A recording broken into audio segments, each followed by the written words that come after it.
Welcome to a Sunday morning service at San Gabriel Unitarian Universalist Fellowship in Georgetown, Texas. I am Reverend Sandra Ingham, interim minister here at San Gabriel. You might be watching this anytime, not necessarily on Sunday morning, the 2nd of August. Whoever you are, wherever you are, whatever time you tune in, you are most welcome at the San Gabriel Unitarian Universalist Fellowship. This church is a welcoming congregation and a green sanctuary. If you want to learn more about Unitarian Universalism in general, visit uua.org. To find out more about this congregation, go to sangabrieluu.org. You will find our newsletter, The Messenger, there on the website. As always, I encourage you to read that newsletter weekly. Much is happening in our community, our church community, as well as the larger community, as we work to dismantle the systems of oppression that have allowed two Americas. For me, that is what religion is all about. Today, I will explore both the word and the concept of religion. I have drawn a lot from the work of author, teacher, and renowned theologian Elaine Hagel, especially from her answers to the question she asks in her latest book, Why Religion? The title of my service has become a bit long and unwieldy because I switched things on you last week. So today's title is Religion, Why Bother? Take 2. If not religion, what then? Today's chalice lighting words were written by Joanne Giannina. And at the beginning, she says, inspired by Wendell Berry and Sarah Moores Campbell. We light this chalice in honor of life's sacred dance of living and dying. May its flame remind us of those who have passed to us fragments of holiness. May it remind us that we too are participants in the dance. The opening hymn is Down the Ages We Have Trod. I want you to maybe do a little experiment. Try substituting the word religion for God and see what happens. It won't work rhythmically, of course, and it won't work for rhyming or anything, but just see what happens.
The opening words were written by Anne Barker, and she titles this Prayer of Reconciliation.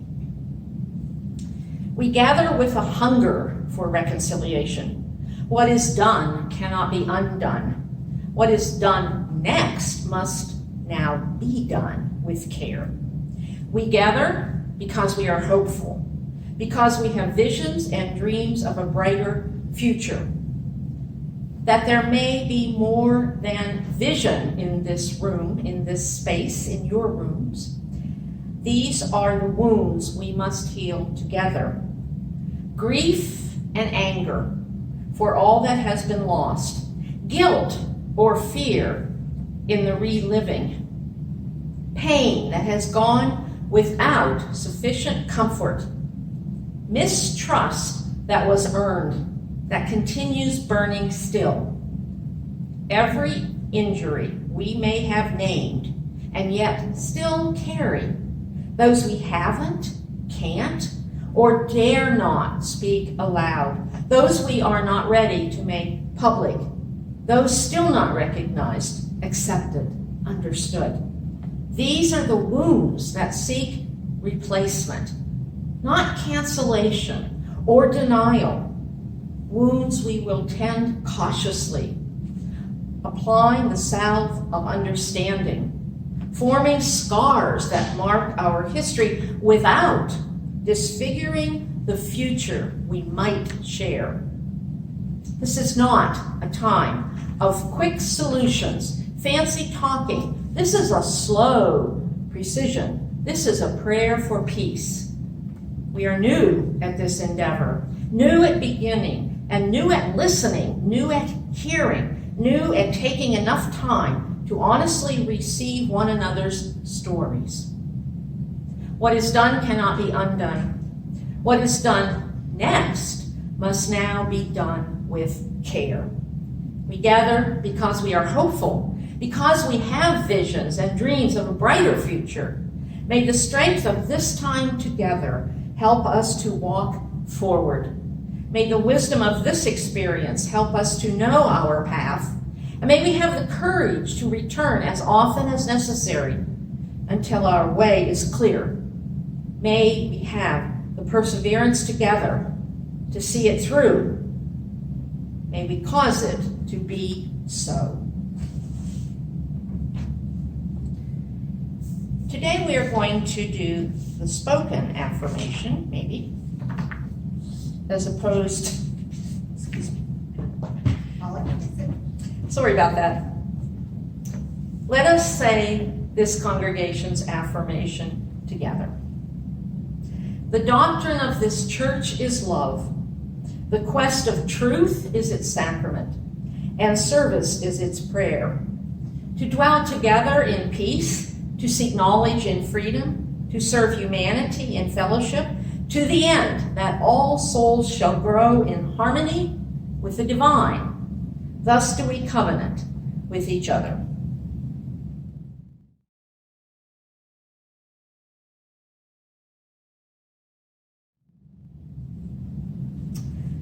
Welcome, Karina. I hope that you are well. We are ready for this week's Wonder Box, and as always, for the story that goes with it. I think that the story today might have something to do with a certain rule that some people in many different places and many different times have called the Golden Rule. Thank you, Reverend Sandy, and good morning, everyone. It's lovely to be with you, and let's see what insights the Wonder Box has for us today. Are you ready to use your open mind and have some wondering questions about what might be in here? It's making a little bit of noise. Have you made a guess? I'm gonna open it up, see what's inside. We've got a ruler.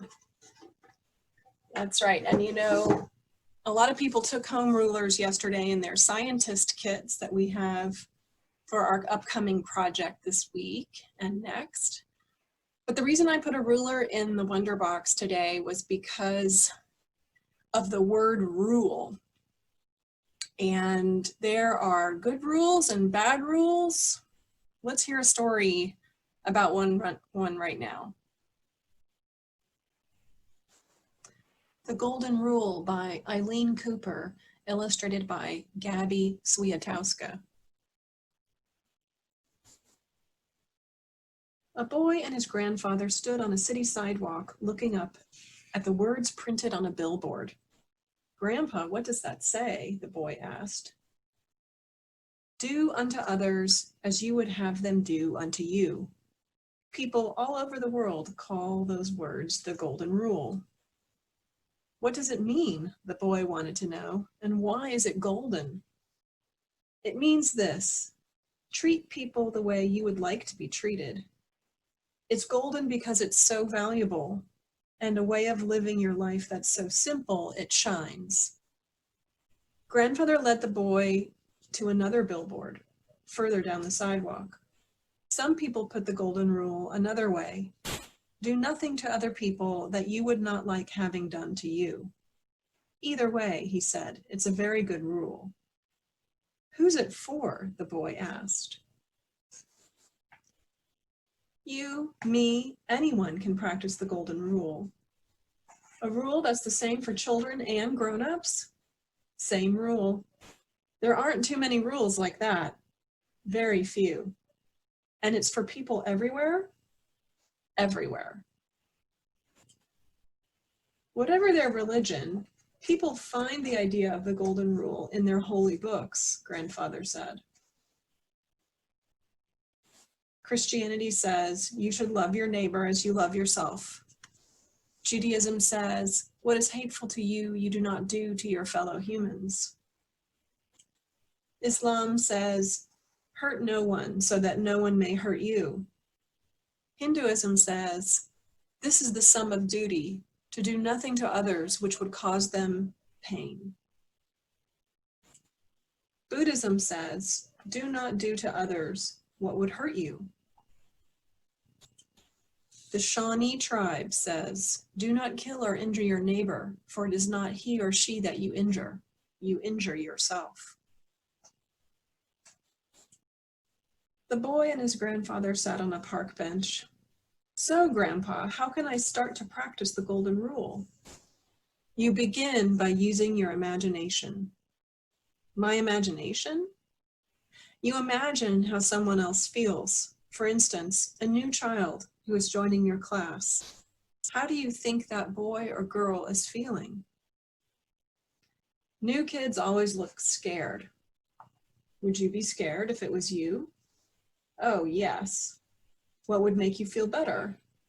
If someone smiled at me. So to practice the Golden Rule, you would smile at the new kid? You've got it. I bet you can think of other ways you'd like to be treated and ways you wouldn't want to be treated. How would you feel when you're teased or bullied? Sad.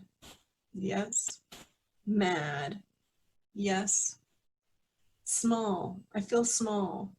Sad, mad, small. Do you like feeling like that? No. Neither does anyone else. The boy thought for a moment about the Golden Rule. I see. There are lots of things I can do. I should tell the truth because I don't like being lied to. I want people to listen to me, so I should listen to other people. When I'm sick or when I'm tired, sometimes I need help, so I should offer my help to those who need it. You're getting the idea, Grandfather nodded. The boy looked at his grandfather. Practicing the Golden Rule seems like it can be hard. I said it was simple. I didn't say it would always be easy. Grandpa, the boy said, the Golden Rule is a very big thing, isn't it? Very big, and very small, and very old. It's been around for thousands of years. Thousands of years? Well, then I don't think everyone is practicing the way they should. Otherwise, there wouldn't be so many problems between peoples, between countries. You're right, my boy. I wonder how things would change if everyone lived by the Golden Rule. I think people would be nicer, kinder.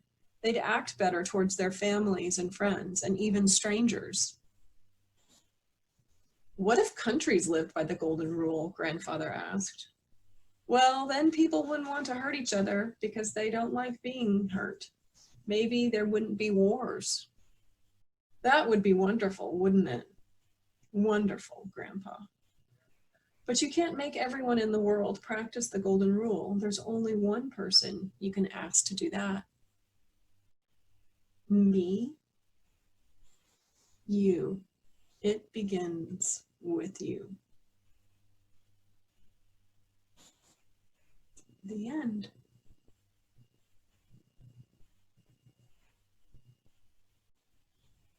I mentioned during the all ages service that as you use, we get to draw from many faith traditions.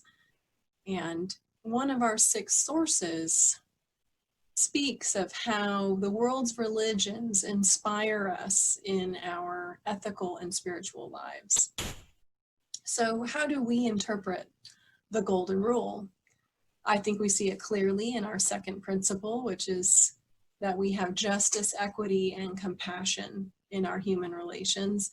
And in our 6th principle, the goal of world community with peace, liberty, and justice for all. But I want us to remember that we don't have rules. We have covenants. The principles are a covenant. They are promises we agree to keep on how we will behave and treat one another.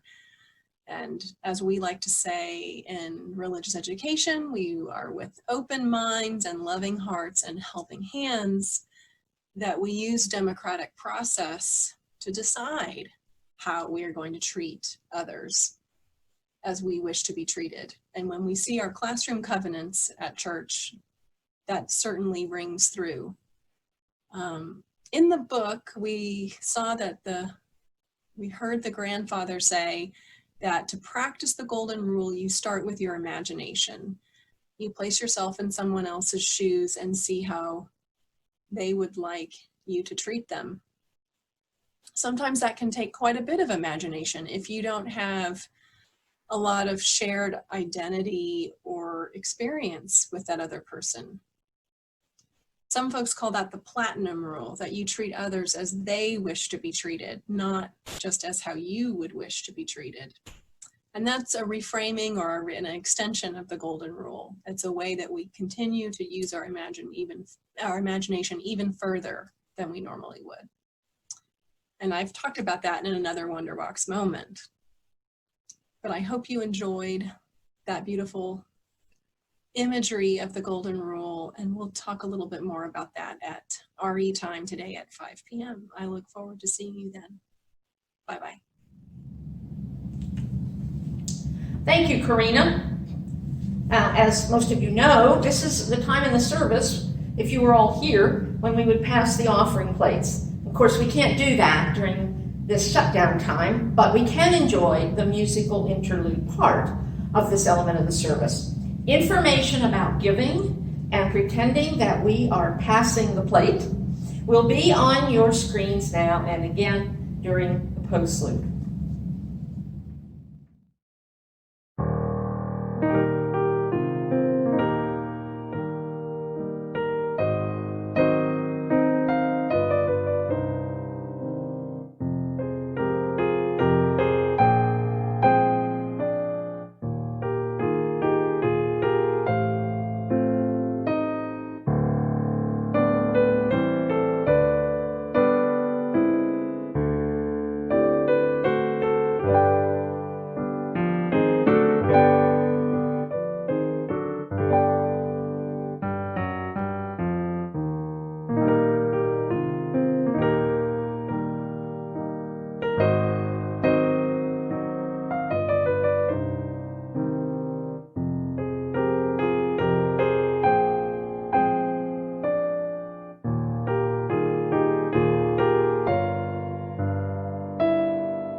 Thank you, Jackie, and not only for that musical interlude, but for playing the hymns this morning as well.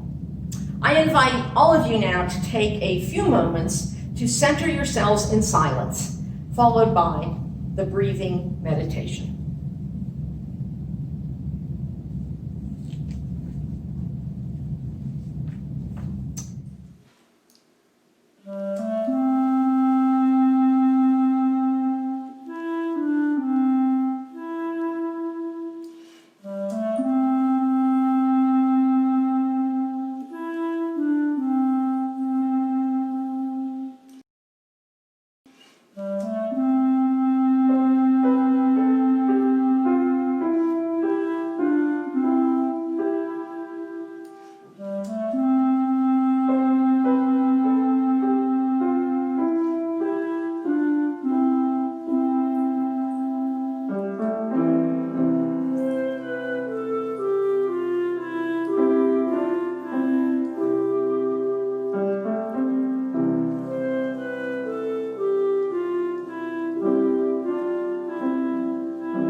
The reading that I want to share with you is titled, How Does One Address a Mystery?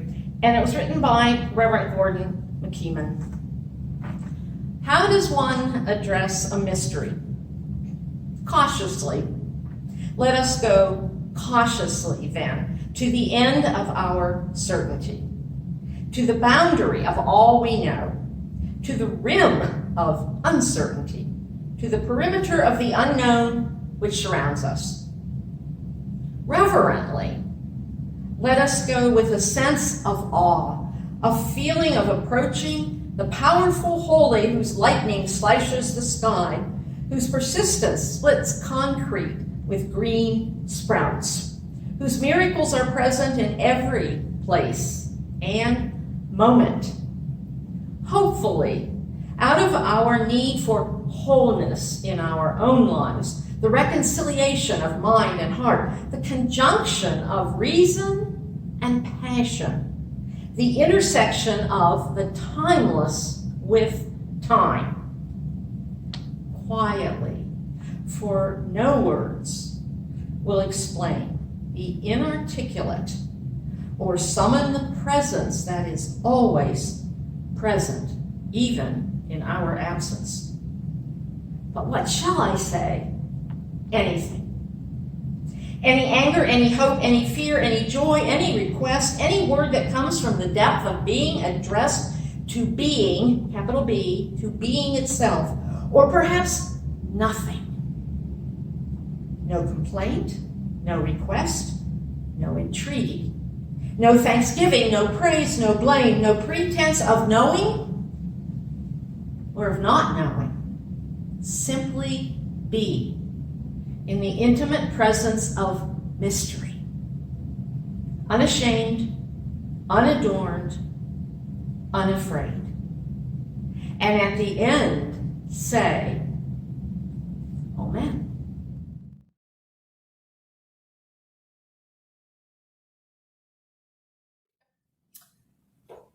Religion, why bother? Take two. If not religion, what then? Remember this from the opening words by Ann Barker. We gather with a hunger for reconciliation. What is done cannot be undone. What is done next must now be done with care. We gather because we are hopeful, because we have visions and dreams of a brighter future. This kind of gathering involves answering the question, how does one address a mystery? The question that Unitarian Universalist minister Gordon McKeeman asked at the beginning of his reading that I just shared with you. McKeeman suggests that we address a mystery cautiously, reverently, hopefully, quietly, saying anything or nothing at all. Simply be in the intimate presence of mystery, unashamed, unadorned, unafraid.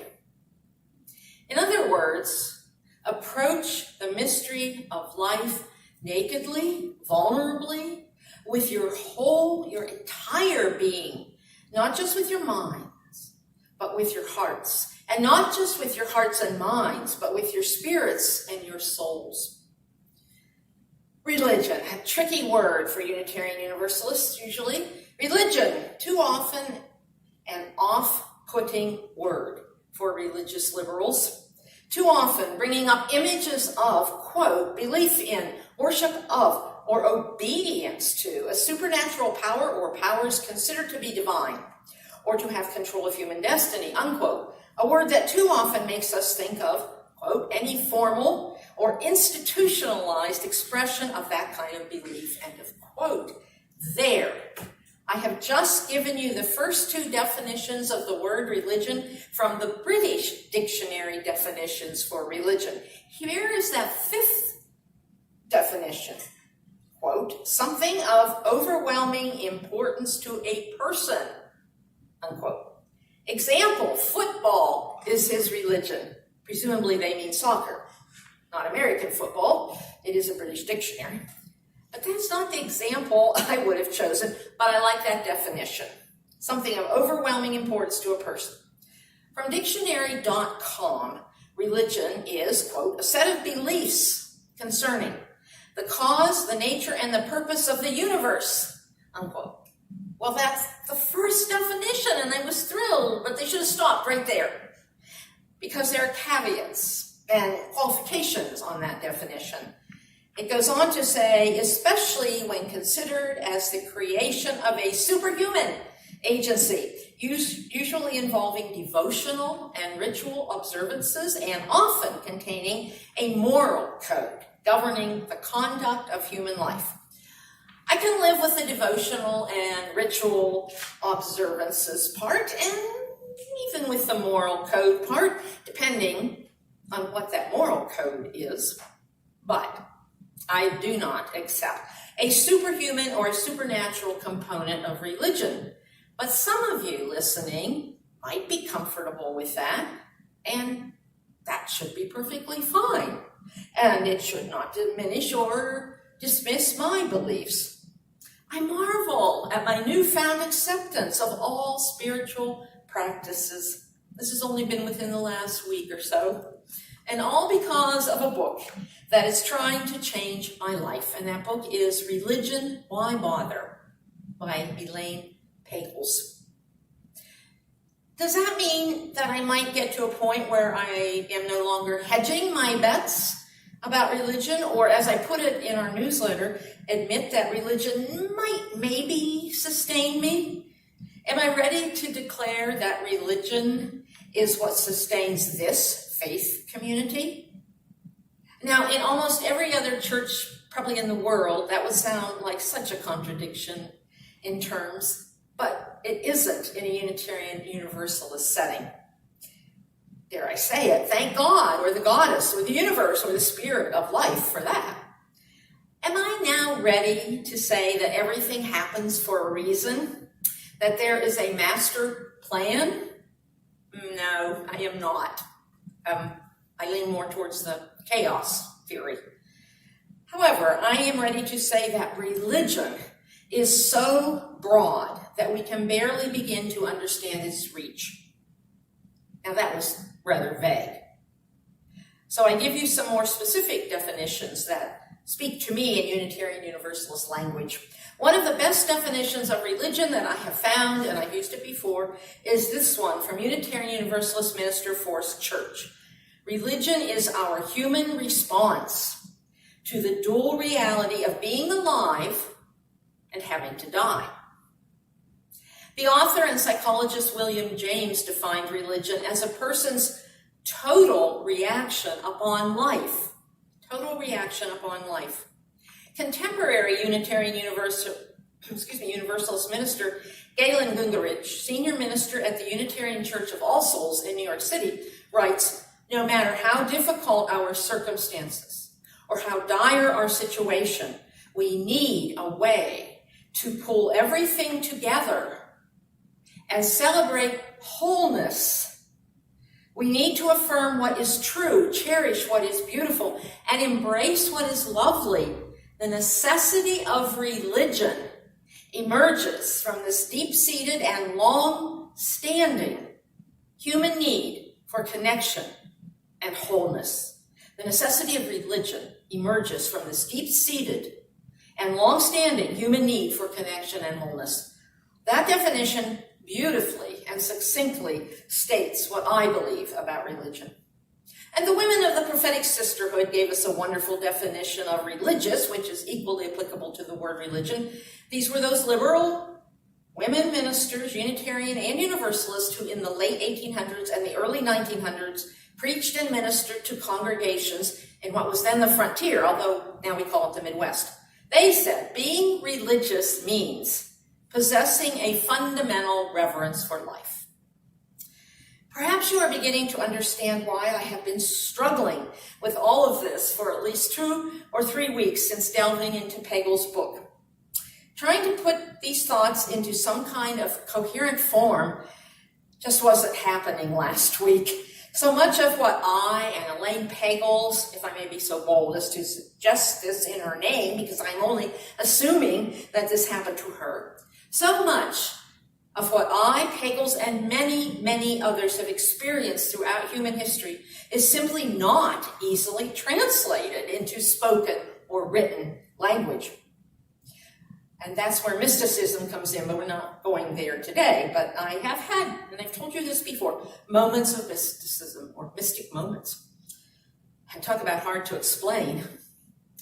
One reason that I am so fond of the Golden Rule, despite occasional criticism about it, even from within Unitarian Universalism, is that that rule tries to encapsulate the mystery and answer that question which McKeeman asked, how does one address a mystery? The foundation of all that we do here within these walls, which have now expanded into all of your living rooms or wherever virtually, the foundation of all that we do together is religion. Do you know how hard that is for a humanist minister to say? Religion is the foundation. It is also an umbrella, a very, very huge umbrella. And under that umbrella is everything related to what life is really about.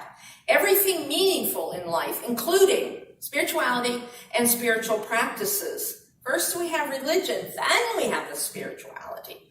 All beliefs are under this umbrella of religion.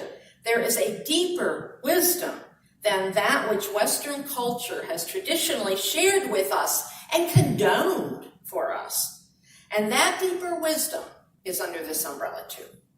Saying that religion is the foundation of all that we do as individuals and as members of this congregation may seem outrageous, even heretical to your Unitarian and or Universalist sensibilities.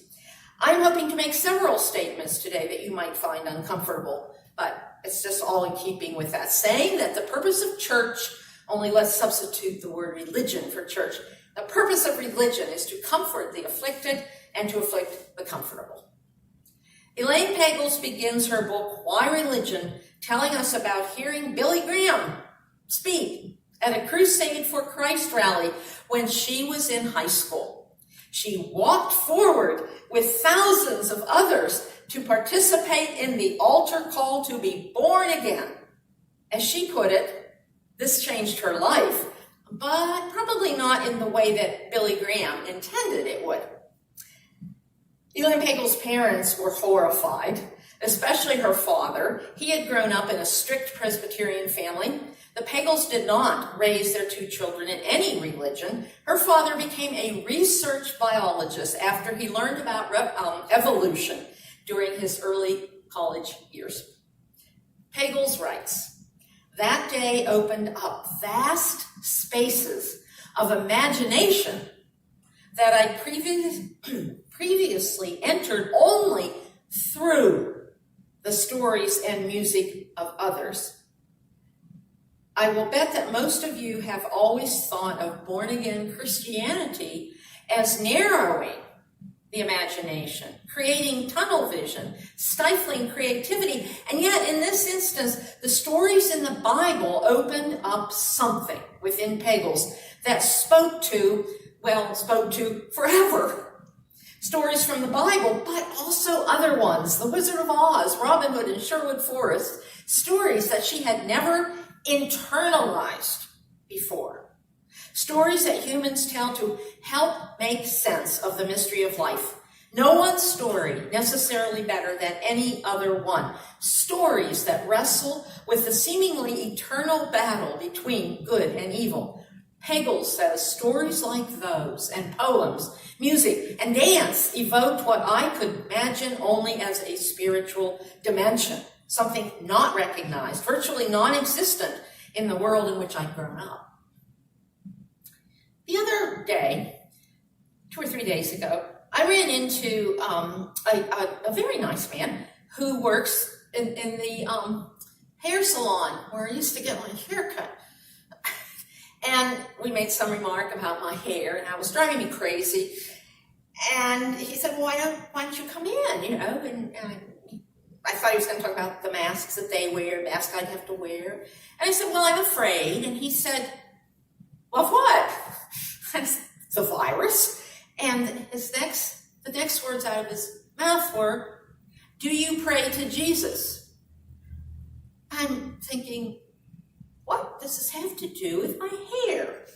Well, we got into a long conversation, and it was actually fascinating. I've had conversations with born-again Christians, but this one wasn't exactly confrontational. We both admitted what we assumed of the other one. I said, I assumed that you were one of those born-again Christians that was going to try to convert me. And he said, yes and yes, that is correct. But then I told him, he knew about Unitarian Universalism. He knew that I was a minister here. Well, I guess what struck me most about this conversation was his acceptance of the Bible as literal. And of course, my certainty that it can't possibly be taken literally for any number of reasons, not the least of which, especially when referencing Jesus, is that the stories were told by word of mouth for decades, if not centuries, before they were written down. He never solved my hair problem, but we were respectful of each other, and because our paths cross all the time in the coffee shop, I suspect we'll continue the conversation. But maybe it is ultimately all good, from the fundamentalists to us. Maybe it's all good and everything in between. And that phrase, oh, it's all good, is one I have not been particularly comfortable with in the past. I once had the honor of working with Unitarian Universalist minister of religious education back when we had MREs, Ruth Gibson, who used that phrase all the time. And yeah, right, Ruth, everything's so good that we're still going to war, I never said that to her. But maybe there's something in that phrase. It is all good. So why bother with religion? Restrictive, conformist, incorrect concepts of religion are still bothering us humans, here well into the 21st century. Remember the biblical language used by the second Bush administration to convince Americans that we had to go to war after 9/11? Shock and awe. Many supporters of the war against Iraq invoked the book of Revelation to justify the bombing of innocent people in Baghdad and elsewhere. And our culture supported this use of possibly the strangest book in the Bible. As Pagels put it, the language of crusade seemed to come as naturally to a 20th century American president steeped in evangelical piety as it did to Christians in the 7th century. And in the 11th century, think crusades when you get to that century. Pagels goes on to say something that I have been puzzled by since I was in high school. She writes, what astonished me even more after 9/11 is that warring antagonists on both sides of the same conflict, often claim the same visions, seeing themselves as God's people and their opposites as Satan's. Many still do. You think this is far-fetched?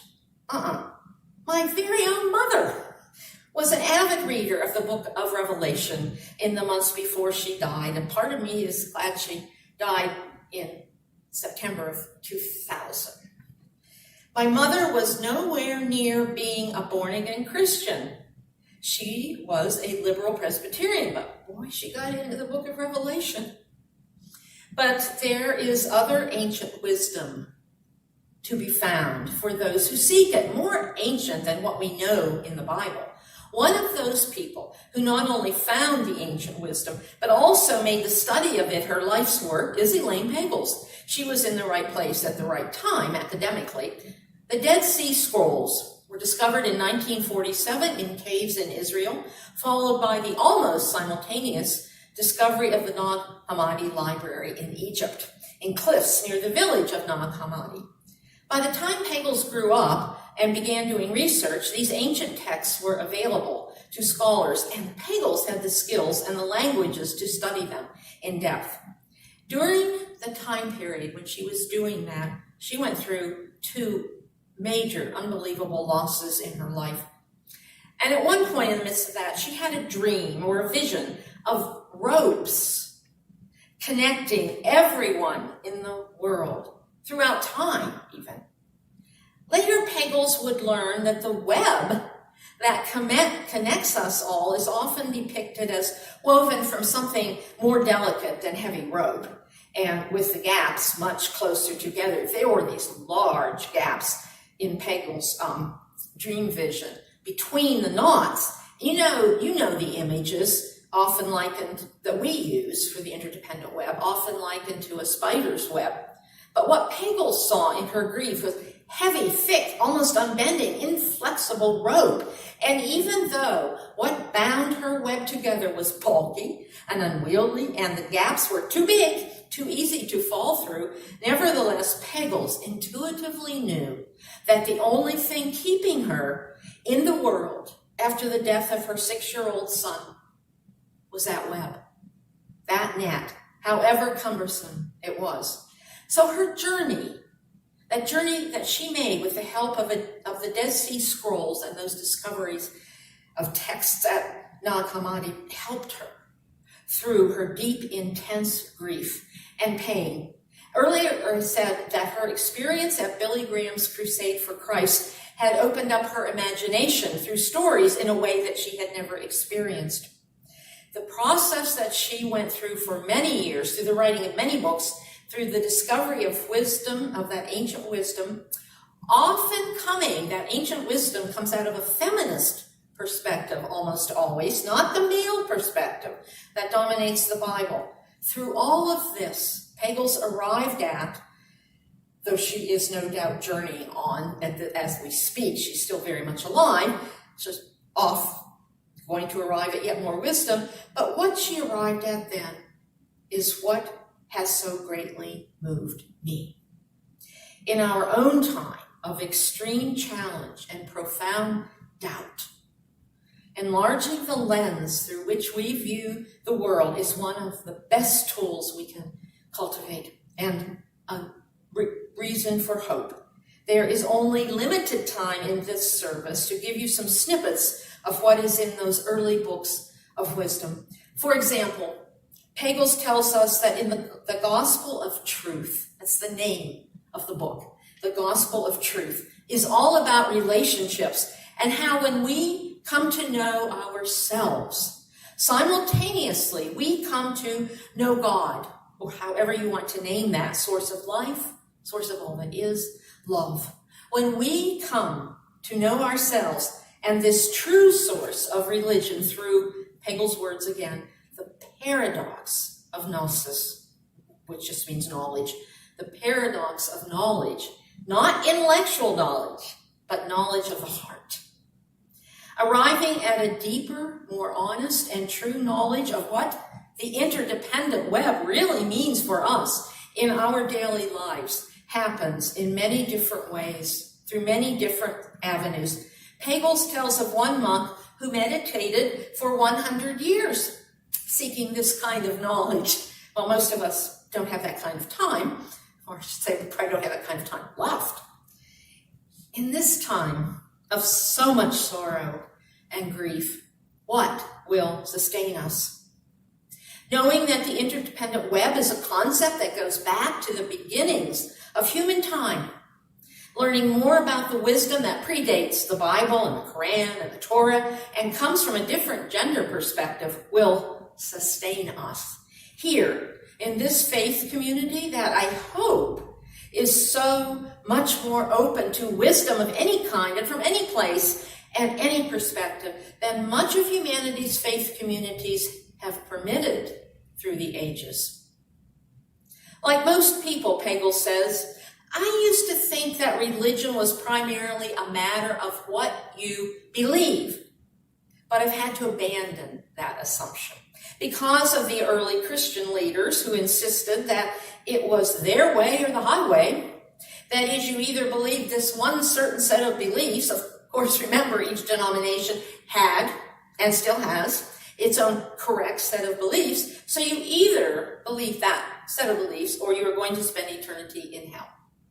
And that's still here on earth in belief traditions.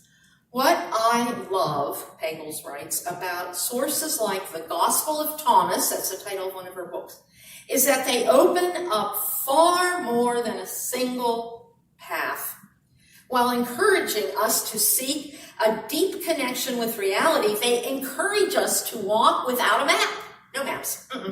Expecting turbulence and surprise.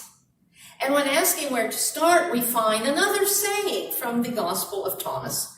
Recognize what is before your eyes, and the mysteries will be revealed to you. There are many ways to respond to this concept that religion is as broad and all-encompassing as life itself. One important takeaway for me is learning to recognize what is right in front of us, freeing us to see what must be done right now, what could be more relevant for any congregation. But remember, we've set ourselves 3 huge goals in this congregation. We just need to see what is right in front of us and recognizing what has to be done right now as by individuals and as a community. And we need to get on with the tasks in front of us instead of trying to avoid the enormous reality of what we are being asked to do at this point in history. This is the kind of religion that will sustain us, individually and in community. This is the kind of religion that will help us answer that eternal question, how to go on. Viktor Frankl, a Jewish survivor of the concentration camps during the Holocaust in the 1940s, wrote that when our lives turn out different from what we expect, we have to do what life expects of us. Frankl wrote, he was in the camps when he wrote this, we needed to stop asking about the meaning of life and instead think of ourselves as those who are being questioned by life daily and hourly. Life ultimately means taking the responsibility to find the right answer to its problems and to fulfill the tasks which it constantly sets for each individual. Life, where the foundation is religion, is a dance. This religion encompasses everything. Do you begin to get what that might mean? Do you begin to grasp the possibility of how much knowledge the interdependent web encompasses? That we are all things. We are all things in all times. That's where the mysticism comes in again. You have to make a leap of mysticism faith, I guess. As I said, it is very difficult to explain this in words, but that is all I have. Hagel writes, I'm convinced that we cannot interpret our own experience, much less that of our culture, without simultaneously engaging both imagination and rationality. Oh dear, I've lost the page. Okay. As humans, we've been looking at negative consequences of religious traditions. We've been looking at negative consequences of religious traditions, which is crucial, Hegel says, for understanding those impacts, those negative impacts on Western history. But Hegel goes on to say there are other aspects of these complex cultural traditions, even stories about Satan, that also may help people cope with reality, may even offer practical ways to confront it. Look at me. And look at each other. Stop talking so much. Unless you're doing the work of the church, that is, the anti-racist work, the search process, and the strengthening of the foundation of this organization. Religion is all of that. Religion is all of life, countless manifestations, all of it sustaining us always within this community. Let it be a dance we do. I have to read you a poem from the ancient wisdom. And Hegel said that this poem was first titled Thunder, Perfect Mind. But she says, I have translated the Greek term teleos, T-E-L-I-O-S, more accurately as complete rather than perfect mind, which some translations have used. And why has she done this? Because a complete mind is a mind capable of embracing paradox. Think about that. A mind capable of embracing paradox. And isn't that life? Paradox. Here it is. Thunder, complete mind. We don't know who wrote it, but we know it's probably female. Thunder, complete mind. I am the first and the last.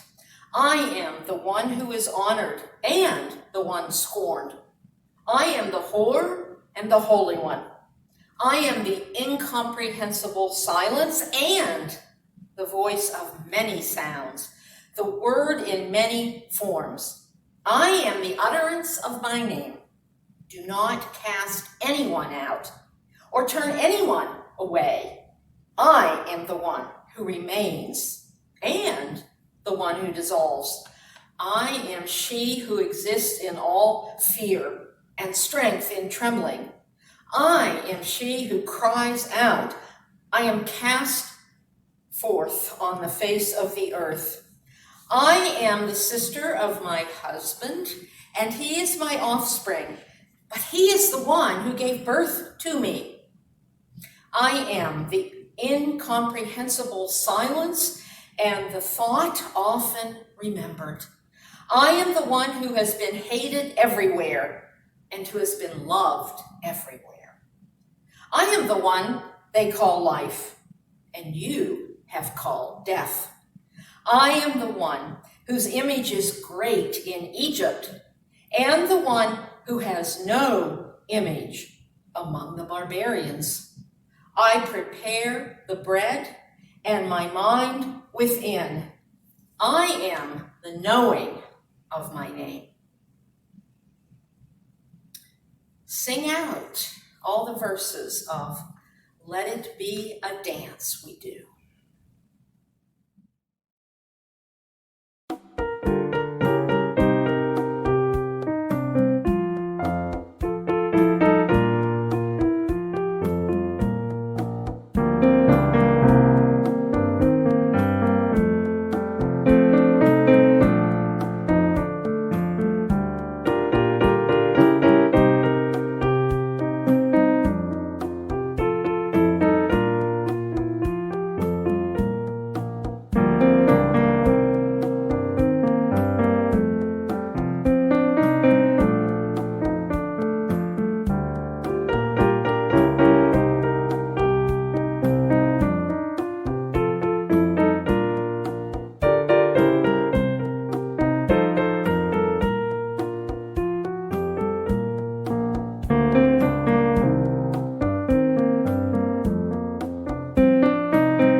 These words were written by the Reverend Gretchen Woods, slightly adapted them.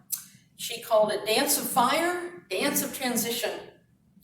Even though we now extinguish the flame of our spiritual community, let us remember to pay attention to the dance of its fire during the coming days. It is not static. It does not stay the same. It ebbs and flows in spontaneous patterns of light and shade. May we find our way as a congregation through this dance of transition with like spontaneity, responsiveness, and warmth. The closing words were written by Unitarian Universalist Sean Parker Dennison, and he titled them Relentless. At the beginning of the year, I went to my local interfaith clergy meeting. The person in charge of hosting had asked us to come prepared to discuss a simple practice. What word would we claim for the new year? The person to my left volunteered to go first, and that meant I would be last. It didn't matter to me because practice was familiar to me, and I'd chosen a word a few days earlier and made a vision board for the year. But as we went around the circle, I began to get nervous. The first colleague chose hope. The next colleague chose compassion. The third chose self-care. The fourth told a long story that ended with her selecting the word angel. Peace, devotion, honor. By the time we got to me, I was squirming and considering quickly choosing a different word. But even though that felt less risky, it felt dishonest too. So when it was my turn, I blurted, well, my word for the year is relentless. The room was silent and then filled with nervous laughter. I mean, the world seems to be getting meaner, I said. Ministry is asking more of me and of my family. So I guess I chose relentless because I need it. I don't want to give up on the world, on our community, on myself, or on us. The silence continued. And then one of my retired colleagues smiled and asked loudly, "Can I borrow that? I want to change my answer from kind to relentlessly kind." One by one, my colleagues agreed. And suddenly the interfaith clergy serving one small town had agreed. For the year, we would commit ourselves to relentless hope, relentless compassion, relentless self-care, relentless peace, relentless devotion, and relentless honor. It seems like it will be a good year, and somewhere, if we are lucky, a relentless angel is watching over us all. Whether or not you believe in angels, have a good week. Be safe, of course. Go in peace.